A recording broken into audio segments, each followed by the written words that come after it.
নগরীতে দেখা দিয়েছে জলাবদ্ধতা। এতে ভোগান্তিতে স্কুল অফিসগামী নগরবাসী। প্রবর্তক মোড় থেকে এ নিয়ে বিস্তারিত জানাতে যুক্ত হচ্ছেন সহকর্মী হুসাইন জিয়াদ। জিয়াদ, আজকে কত মিলিমিটার বৃষ্টি এখন পর্যন্ত চট্টগ্রামে হয়েছে যে জলাবদ্ধতা সৃষ্টি হলো?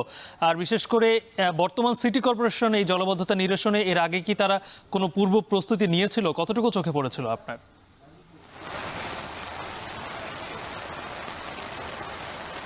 তুমুল বৃষ্টি হচ্ছে কিন্তু এই মুহূর্তে মুষলধারে বৃষ্টি যেটি বলে যে গতকাল রাত থেকেই কিন্তু একটানা বৃষ্টিতে বলা যায় যে পুরো চট্টগ্রাম এবং আশেপাশের যে উপজেলাগুলো রয়েছে জনজীবন একেবারেই বিপর্যস্ত এবং কর্মমুখর একটি দিন এবং দিনের শুরুতেই আসলে এই রকম বৃষ্টির মধ্যে একেবারে বিপর্যস্ত বলা যায় এবং যারা কর্মব্যস্ত মানুষ স্কুল কলেজগামী শিক্ষার্থী থেকে শুরু করে সবাই বিপাকে পড়েছেন। আমি নগরের যে নিম্নাঞ্চলগুলো রয়েছে এই মুহূর্তে হাঁটু থেকে একেবারে কোমর পানিতে ডুবে গেছে পুরো এলাকা, সড়ক রাস্তাঘাট কিংবা বসত বাড়ি সবই। এবং আমরা এখন যেখানে আছি চট্টগ্রামের প্রবর্তক মোড় এলাকা, অপেক্ষাকৃত আসলে এটি একটি উঁচু এলাকা নগরীর, কিন্তু এখানেই আপনি দেখছেন যে পুরো নালা এবং সড়ক একেবারে একাকার হয়ে গেছে এখানে, এবং কোনটি নালা এবং কোনটি আসলে এখানে সড়ক সেটি খুব একটা বোঝার উপায় নেই। এবং নালা থেকে একটানা স্রোত দিয়ে আসলে পানি প্রবেশ করছে সড়কে, এবং আপনি নিশ্চয়ই দেখছেন যে একেবারে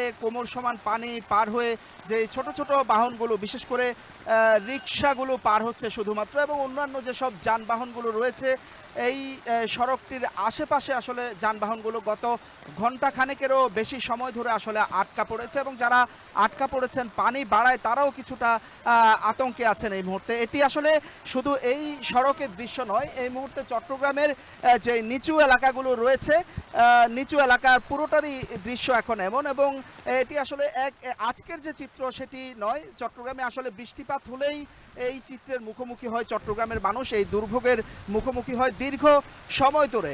আর আমরা আবহাওয়া অফিসের সাথে কথা বলছিলাম, তারা বলছেন যে ৩ নম্বর সতর্ক সংকেত চলছে সমুদ্র বন্দরগুলোতে, এবং সে কারণে আগামী ২৪ ঘন্টাও ভারী বৃষ্টিপাতের আশঙ্কা রয়েছে। এবং গত ২৪ ঘন্টায় চট্টগ্রামে আবহাওয়া অফিসের হিসেবে ৫৬ মিলিমিটার বৃষ্টিপাত রেকর্ড করা হয়েছে।